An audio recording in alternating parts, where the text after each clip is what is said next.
The door creaked too loud, like it was warning me, stop. But I was already inside, standing there in my own hallway. My head was pounding. Maybe I should have stayed at work, but the pain behind my eyes was too sharp. I told the supervisor I couldn't finish the shift. Figured I'd come home, lie down, get rid of this headache.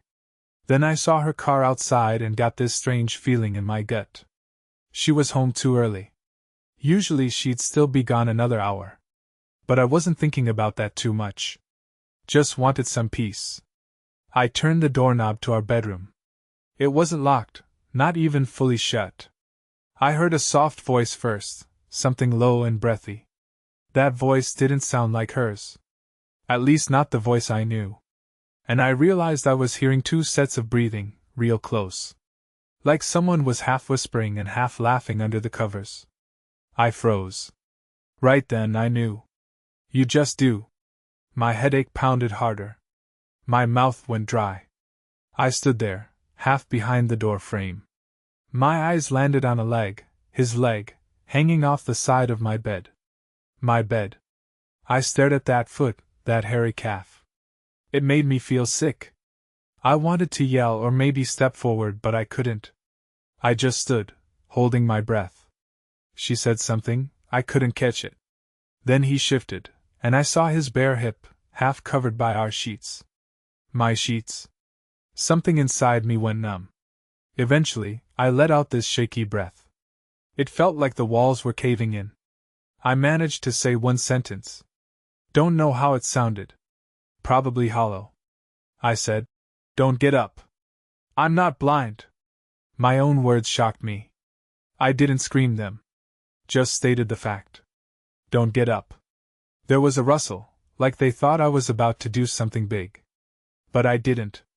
I stepped back, pulled the door shut, and walked away. I expected her to chase me, at least come out to explain. But she didn't. It was so quiet.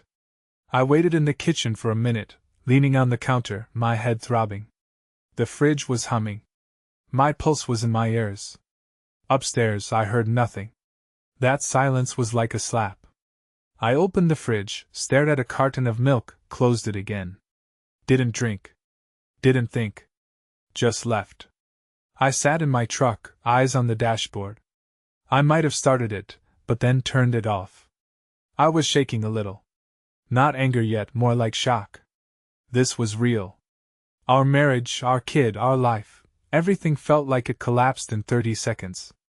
I stayed there until my hands stopped trembling, then turned the ignition. Drove a few blocks without seeing the road. The headache burned. But I had nowhere to go. Ended up in a grocery store parking lot. Just sat.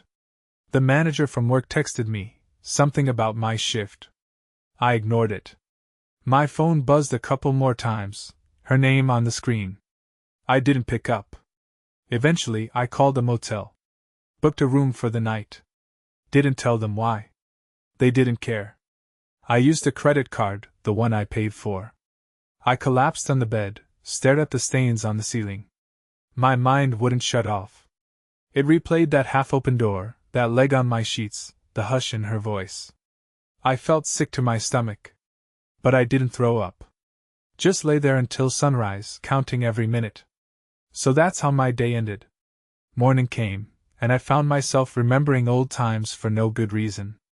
Like the first time I saw her in a diner, how she'd winked at me. Then our wedding day, small ceremony, some close friends. We were young. Or younger. We joked about hitting the road to see the Grand Canyon someday. But real life pulled us into bills and responsibilities. I guess that's normal. But these old snapshots filled my head. I wasn't crying. Just hollow. The headache was still there, drilling behind my forehead. I decided to go back home. Something in me wanted to see if she'd still be there, or if he'd still be there. I also needed clothes, my medication, everyday stuff. The road looked the same, empty on a weekday morning. The sun was out. Birds chirping. Like it was any other day. That felt wrong. I parked out front. Her car was still in the driveway. Well, I thought, at least it's still there. For some reason, that car bugged me more than anything. Because I'd paid for every damn cent of it. When I walked inside, she was in the kitchen, fully dressed. She looked up, opened her mouth, but no words came out. I noticed the color in her cheeks was gone, like she'd barely slept too. I didn't say good morning or how are you. I just said, sit. She pulled out a chair but couldn't seem to lower herself into it. She looked afraid I'd hit her or scream at her or toss dishes across the room. But I didn't. She finally sat. I stared at her for a long second, took a breath. Then I heard footsteps. He was coming down the stairs, carrying his shoes in his hands. He looked at me. I looked at him. He opened his mouth to say something. Maybe an apology. Maybe an excuse. I didn't want to hear it. I raised my palm like a stop sign and said, "Get out." And he did. Slipped on his shoes in the entryway and bolted. The door closed softly behind him. She waited, eyes on me, lips trembling. I just said, "I'm tired." Then I went to the bedroom, grabbed a few things, threw them in a bag. I felt like a stranger in my own place. I saw the messed up sheets, the pillow with an indent from someone else's head. Made me sick. But I didn't show it. I walked back to her, told her, "I'll see you later. Or I won't. I don't care." Then I left. I ended up at work, of all places. I was still wearing the same clothes as yesterday. A couple of the guys asked if I was okay. I just said I had a migraine. They believed me. I did my job, kept quiet, tried to act normal. Inside, I was replaying that open door, those voices. By lunch break, I had a plan. I didn't form it consciously. It was like my brain had been making a list all morning. I was going to end this, but not with yelling or violence. Something else was boiling in me, resignation maybe. Or clarity. I worked until the shift was over. Then I went to a buddy of mine who deals cars.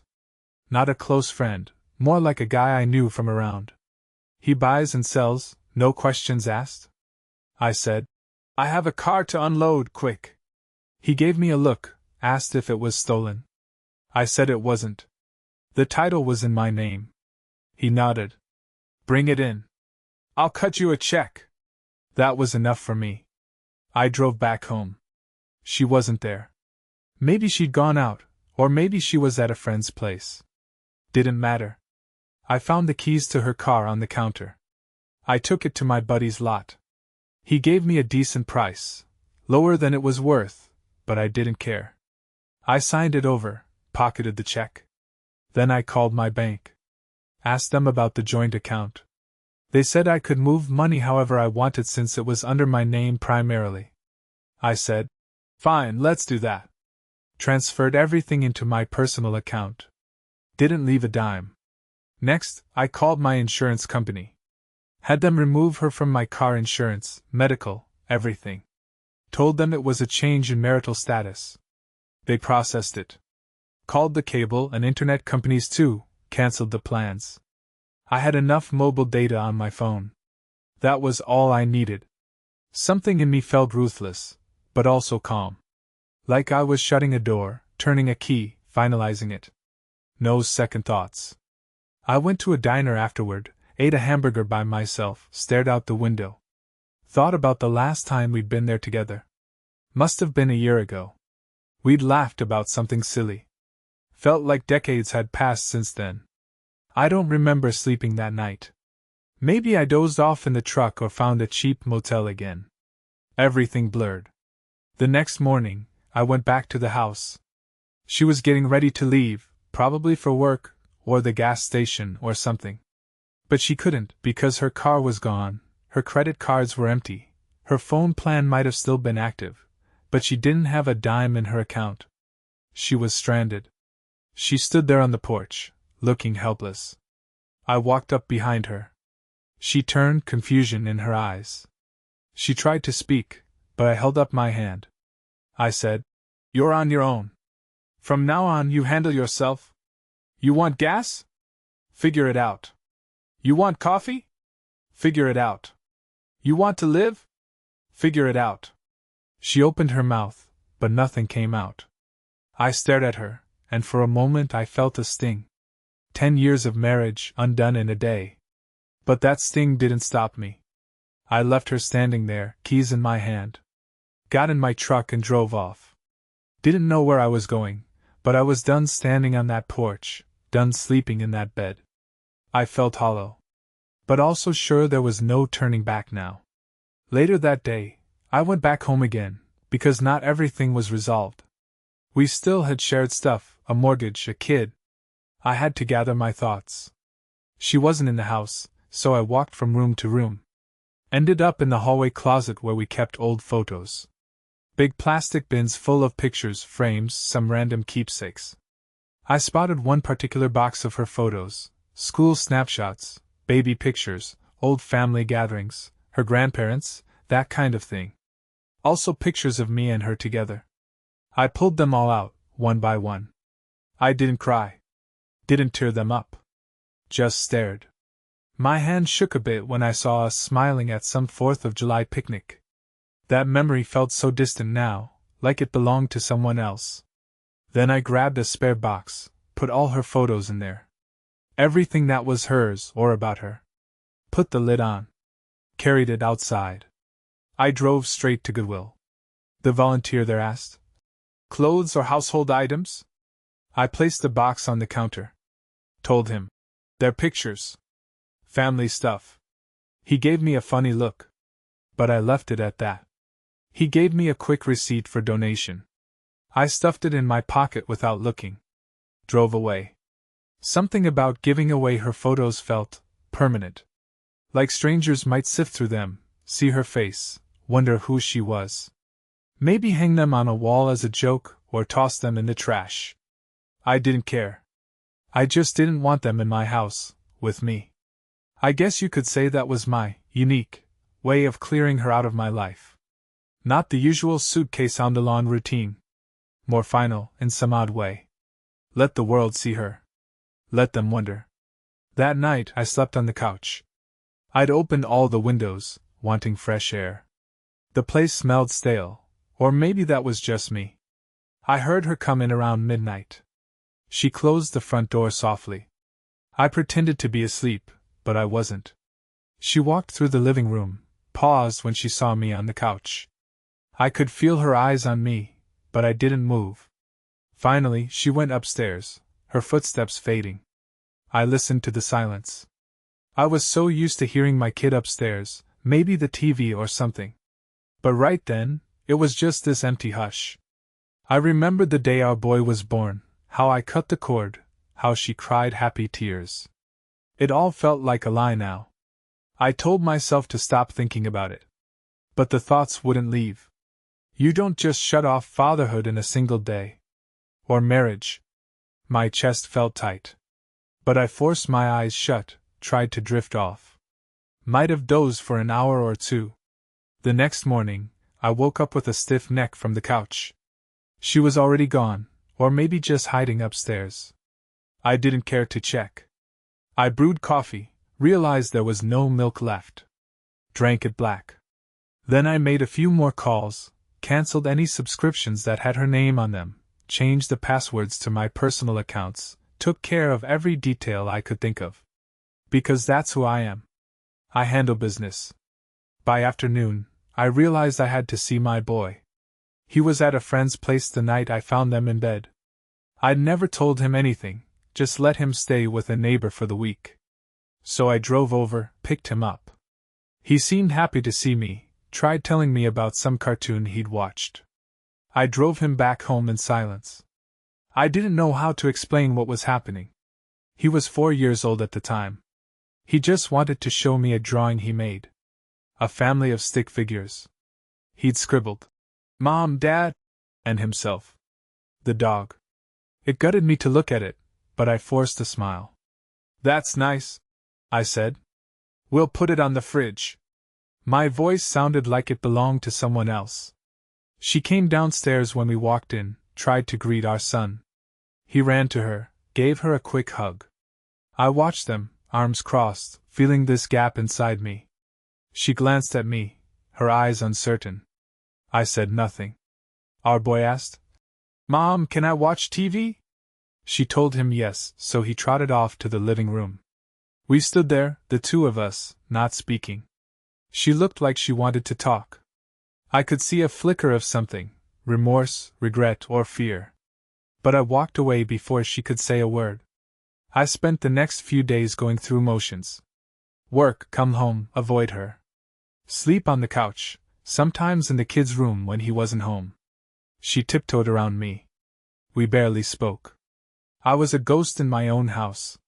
But I was cold about it, driven by this sense of duty to unravel everything we built. If she wanted to talk, I didn't give her the chance. If she cried, I didn't acknowledge it. My focus was on a quiet, methodical dismantling of our shared life. That approach helped me avoid big emotional blowouts. I guess you could say I was burying the anger or the sorrow. But it was also my way of keeping control. She'd taken something from me that I couldn't get back, my trust, my sense of home. So I was taking back everything else, money, insurance, her pictures, even her ability to buy coffee. And I wasn't explaining myself. I didn't owe her that. She had to face what she did alone. A week passed, maybe more. I remember coming home one day, seeing a note on the table. It said something like, "We need to talk about the future." I crumpled it up, tossed it in the trash. Future? The future she'd chosen was right there in that bed with him. I wanted no part of it. I didn't care if she left or stayed. I was done. Then I thought about the boy. Our boy. Or so I believed. He was the only reason I was still in that house at all, not because I wanted to fix the marriage. I remember one afternoon, I took him to the park. He was on the swings, asking me to push him higher. I did. He laughed. And I felt my stomach knot up. I wondered what kind of father I'd be now, if I'd still be around. Or if I'd vanish. The thought of leaving him for good made me feel sicker than discovering that other man's leg on my bed. I put my hands on my knees, took a breath, tried not to break down in front of him. After a while I said, "Time to go home, buddy." He hopped off the swing, grabbed my hand. We walked to the truck. He started telling me about some new toy he wanted for his birthday. I nodded, not really listening, just hearing his little voice. That was the one anchor in all this, my son. I kept telling myself, whatever happens, you keep your promises to him. I'd never walk away from him. Or so I thought. When we got home, she was there, waiting in the kitchen. She looked at me with swollen eyes, like she'd been crying. She said quietly, "We need to discuss living arrangements." I stared at her. Our boy ran upstairs. I rubbed my face, feeling the stubble. I said, "Yeah, I guess we do." Then I paused. "But not now." I walked away, leaving her in the kitchen. It was cruel maybe, but I had no words left. I wanted her to feel the space I was creating, a chasm she couldn't bridge. That night, I lay awake on the couch, thinking how fast life can flip. One day you think you have a family, a routine, a future. Next day you see a stranger in your bed, and everything is undone. I listened to the hum of the fridge, the faint sound of traffic outside. I told myself, tomorrow, I'd start the real process, talk to a lawyer, figure out custody, property. I was going to do it all above board, get it documented. She'd stepped over a line, and I wasn't letting her tiptoe back. I fell asleep with the TV on. An old western was playing. Cowboys chasing outlaws through the desert. I closed my eyes and drifted off. But my mind still saw that leg on the bed, his stupid foot hanging over the edge. In my dream, I was chasing something I couldn't catch, shouting into empty space. 3 years rolled by in a slow, bitter way. It's hard to sum them up, because day to day it felt like a grind. We got divorced, obviously. The courts gave us shared custody for a while. I kept the house, though she stayed in it for a bit, on and off, while we finalized the details. We were both exhausted, fighting quietly over finances, me withholding everything I could. She tried to earn enough to survive. Eventually, she moved into a small rental place. I didn't ask for details. She tried a few times to talk about us, but I never gave her an inch. I'd see my boy every other week. He'd come over, we'd hang out. It was never the same. He asked once why Mommy and Daddy didn't live together, and I just said, "We had some disagreements." That was all I could muster. He was 5, maybe going on 6 by then. Smart kid, but still a kid. I focused on work. Took extra shifts, tried to bury myself in routine. People at work eventually found out something was up. But I didn't share details.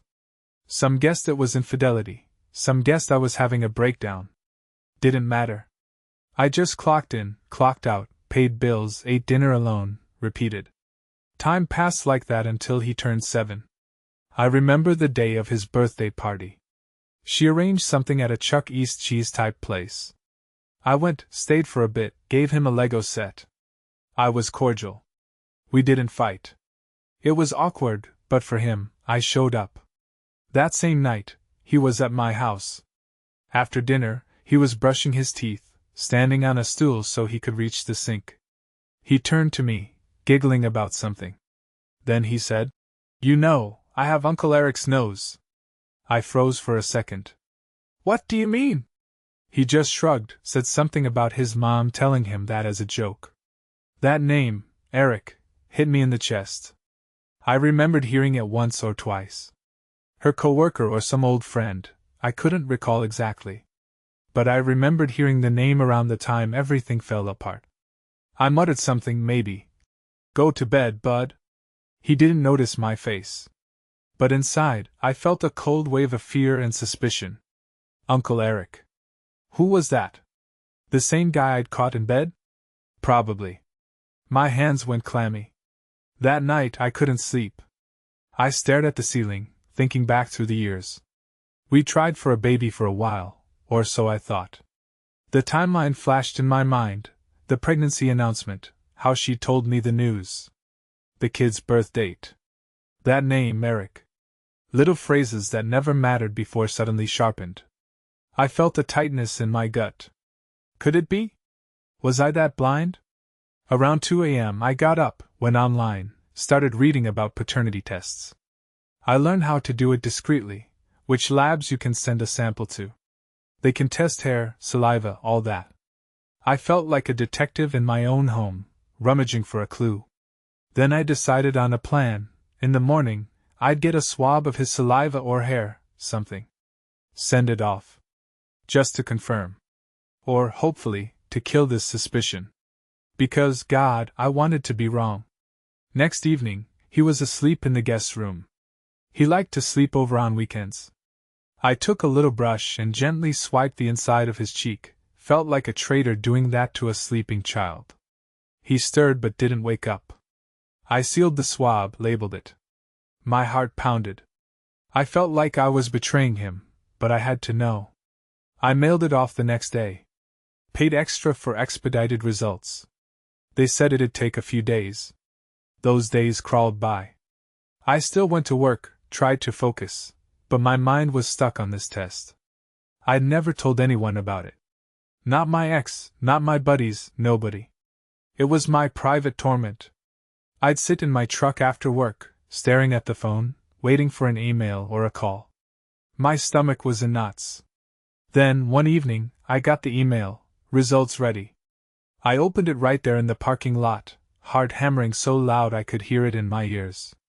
The result was short and clear, 0% probability of paternity.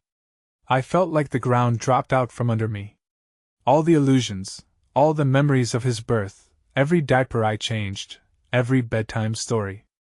I was raising a child who wasn't mine. I just sat there in the driver's seat, phone in hand. Numb. I guess I'd prepared myself for it, but it still shattered me. I read the line again, 0%. Part of me wanted to say it was some mistake. But deep down, I knew it wasn't. I shut off my phone, stared at the steering wheel. Cars moved around me, people coming and going with groceries. I felt like I'd turned invisible. Eventually, I drove home. Pulled into my driveway, went inside, locked the door behind me. Went to the bathroom, stared at my reflection. My eyes were red, but I wasn't crying. I was beyond tears. I sank down to the floor, just sat there with my back against the tub. The house was silent. In that silence, I realized everything I thought I had. My identity as a father, my sense of family, was based on a lie. It was like a second betrayal, deeper than the first. I don't know how long I sat there. Maybe hours. At some point, my phone buzzed. Probably a text from a coworker or an alert about something. I ignored it. Couldn't talk to anyone. My mind was swirling with questions. Do I confront her? Do I tell him? Do I vanish? Eventually, I decided I'd do the last one. Just vanish for a while. I felt suffocated, like I couldn't breathe in that house anymore. Couldn't face the boy, the ex, or the neighbors, or anyone. I packed a bag, grabbed some essentials. I remember tossing clothes into a duffel, not even folding them. I had some cash stashed away, enough for gas. I threw that in the glove box. I took one last look around. The living room, the walls I'd painted with my own hands, the couch I'd slept on for so long. The pictures on the fridge. I tore off the one of me and him. Didn't rip it, just took it. I walked out, locked the door. Then I got in my truck and drove. I drove all night, barely stopping, heading north. Didn't have a final destination.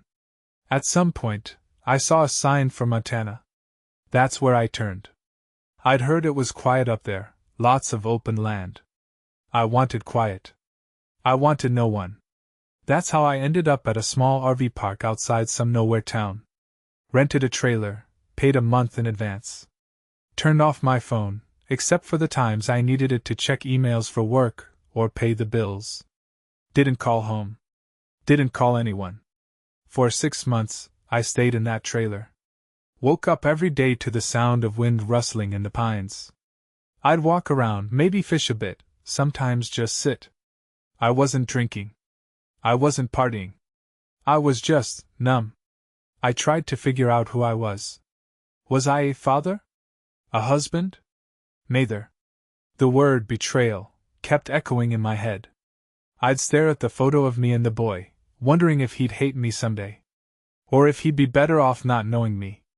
I wanted to vanish completely. But a piece of me missed him, missed the only life I knew.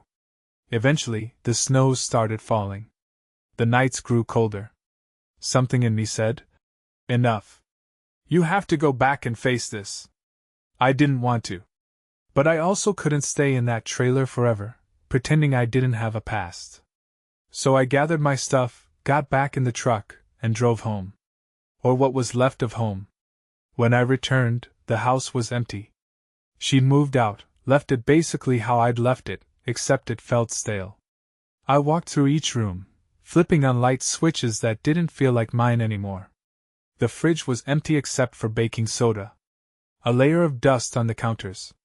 My phone had a ton of missed messages. Her lawyers, a few from her, some from the boy's new caretaker or babysitter. I was behind on everything. The divorce had been in motion, but not finalized, because I'd dragged my feet. Now I was back, determined to settle it once and for all. I hired a lawyer, quietly explained the situation. I gave them the paternity test results, the evidence of her affair. The lawyer frowned, said it was messy. But if we pushed, we could challenge paternity, maybe get me off the hook for child support, and more. I nodded, numb. That sounded right, but also felt like an execution. I wasn't sure if I was killing something inside me or just doing what had to be done. Court dates were set. I showed up in a cheap suit, eyes forward, not looking at her. She was there, looking pale, her lawyer by her side. I had my documents, bank statements, receipts, timeline. The paternity test was front and center. The judge read through it all, looked at me, asked if I was sure I wanted to proceed with disestablishing paternity. I swallowed hard. Said, "Yes, Your Honor."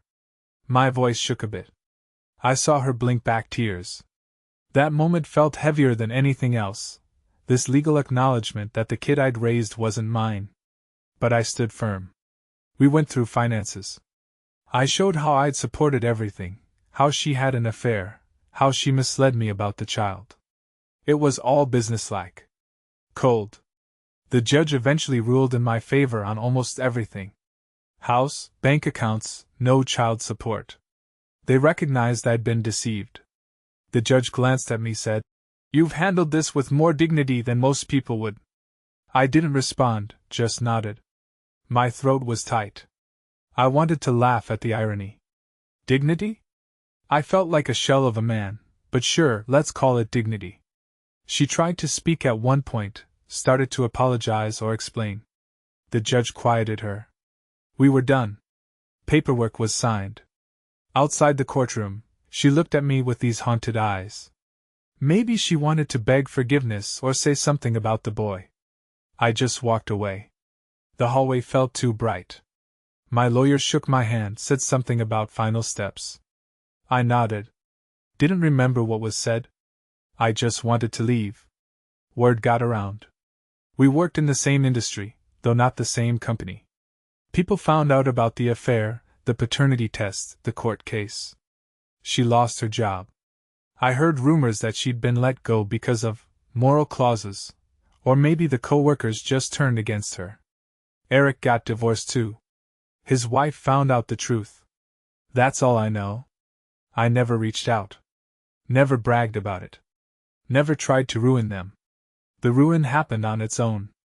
A few weeks later, I was at the house, clearing out junk that had piled up. I saw her car pull up. She got out, walked up the driveway. I almost closed the door in her face, but she slipped in before I could. She was crying, trying to talk, telling me she was sorry, that she'd been confused, that Eric was a mistake, that she wanted me to forgive her. I stood there, arms folded. I didn't shout, didn't call her names. I just waited for her to finish. She eventually ran out of words. I said, "You chose your life. This is it. Live in it." She begged. "But the boy, he still needs you." I shook my head, feeling that cold numbness. "He's not mine," I said quietly. She flinched, tears rolling down her cheeks. I looked away. Couldn't stand that sight. Finally, I stepped aside, opened the door. She walked out, shoulders shaking. I closed it gently behind her. That was the last face-to-face conversation we had. After that, everything settled into a strange silence. The house was mine, but it felt empty. I tried to fill it with normal routines, work, groceries, chores. But each room echoed with memories I didn't want.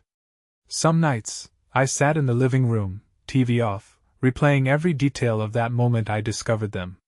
The hush, the light on my bed, the way she never ran out after me. Then the day I found out the boy wasn't mine. The day in the trailer when I decided to come back and end it. My head was full of these snapshots, and I couldn't turn them off. I started hearing from the boy. He'd write postcards with silly drawings, or little notes that said he missed me. He'd slip them in my mailbox or maybe have someone send them. I never answered. Didn't know what to say. "I'm sorry, kid. I'm not your dad." That felt too cruel. So I just stayed silent. Sometimes I opened them and read them. Sometimes I tore them up without looking. Every time, I felt this stab of guilt. But I justified it by telling myself, "He's not yours. She lied to you." The lies weighed more than the fatherly bond, I guess. Or maybe I was just too broken to handle it. People ask if I regret it, walking away. The truth is, I don't know. If I see a little boy laughing at a park, I sometimes wonder if he's as old as my boy would be now, if I'd stayed. But that thought leads nowhere. I am who I am. The life I had was built on her dishonesty. I can't fix that. So I live with the silence. I wish I could say there's a neat ending, some grand lesson. But real life doesn't work that way. I'm just a guy who came home one day, found a stranger in his bed, and realized his kid wasn't his. That's the story. It's not heroic. It's not inspirational. It's just what happened. After the court ruling, I tried to piece myself together. I fixed the house up a bit, repainted some rooms. Sold off old furniture that reminded me of her. I started cooking more, discovered I liked to grill on the weekends. Got used to sleeping alone. Went through a few flings, nothing serious. just trying to feel like I still mattered to someone. But the truth is, I'm mostly comfortable on my own now. It's quieter. Less messy. The postcards kept coming, off and on. Sometimes I'd find them in the mailbox, other times they'd show up at work. I guess she must have given him my address. He'd sign them with a little heart, or some scribbled drawing of a stick figure hugging a taller stick figure. I'd sit there at the kitchen table, looking at the postcard. Sometimes I'd keep them in a drawer, sometimes I'd tear them to pieces. It depended on my mood. Either way, I never wrote back. One time, I almost picked up the phone to call him. I don't even know what I would have said. "Hey buddy, it's me, the guy who raised you from birth to age 4. The guy who read you stories and showed you how to ride a bike. The guy who isn't your father." I couldn't find the words, so I hung up without dialing. Just sat there, phone in my hand. That was maybe a year ago. People might judge me for that. Say I abandoned an innocent child. Maybe they're right. But I couldn't stay in that lie. I couldn't be half in, half out. It felt like an open wound that would never heal. Sometimes you have to cut it off to stop the bleeding. That's what I did. It still bleeds, in a way, but at least I'm not living a daily reminder. I do wonder if he'll track me down when he's older. Ask me why I left. I don't know what I'll say. Maybe I'll tell him the truth. That I was broken, that I couldn't handle the betrayal. That it wasn't his fault, but I was too shattered to keep going as his dad. Or maybe I'll just say I'm sorry and leave it at that. As for her, she vanished from my life. Last I heard, she was working some job in a different state. One of our mutual acquaintances mentioned she was struggling. I didn't offer to help. I'm not that big of a man, I guess. I told them, "Wish her well," and left it there. Eric? Don't know, don't care. Probably remarried or drifting around. His existence doesn't concern me anymore. Sometimes, in the middle of the night, I wake up and think I hear her voice, or the boys' laughter. Like a leftover echo. I sit up in bed, heart pounding, then realize it's just memory playing tricks. I get up, grab a glass of water, stand by the kitchen window. Look out at the dark.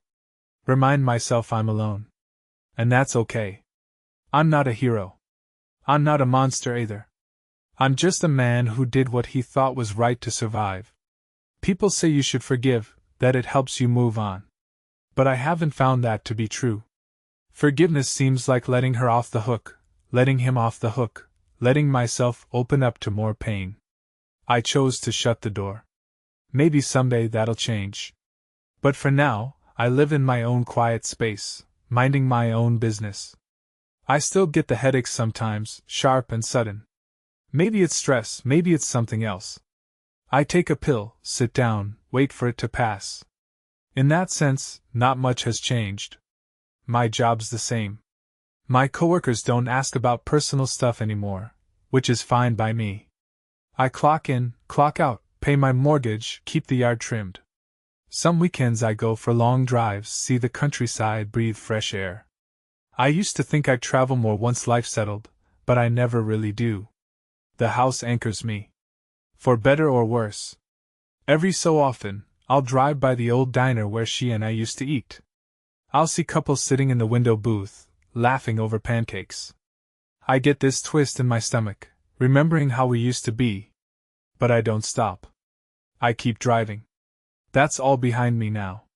The boy is probably close to 10 years old by this point. I imagine him taller, playing sports, making new friends, forgetting me. Or maybe not forgetting. Maybe asking questions. I don't have an answer. Life can be cruel like that. People do what they do, and consequences scatter like broken glass. I guess that's the end of the story, neighbor. You wanted to know what happened, so I laid it all out. No fancy words, no big moral. Just a man who came home early one day and saw the truth. And once you see it, you can't unsee it. That's the part that sticks with me, the moment I realized everything was a lie. The rest is just details: selling her car, cutting off the insurance, winning in court, walking away from a kid who wasn't mine. Harsh details, sure, but real. So that's it. That's my story. If it sounds bitter, well, maybe it is. If it sounds cold, maybe I am. But believe me, I feel the weight of it every day. It's right there in the silence when I wake up alone, in the hush of the house when I come back from work. I remember every detail. Every breath, every noise, every betrayal. And I remember how I quietly made my choices, one after another. That's what a man does, I suppose. He acts, he deals with the fallout, and he lives with himself. No more, no less. I'm still here, still breathing, still paying bills, still getting up in the morning. That's all I can say. Maybe one day I'll get a postcard and decide to answer. Or maybe not.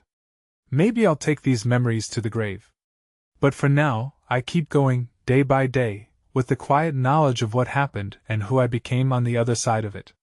That's the real ending, me, in this house, not a hero, not a villain, just a man who's seen too much and can unsee it. And I guess that's all there is to it.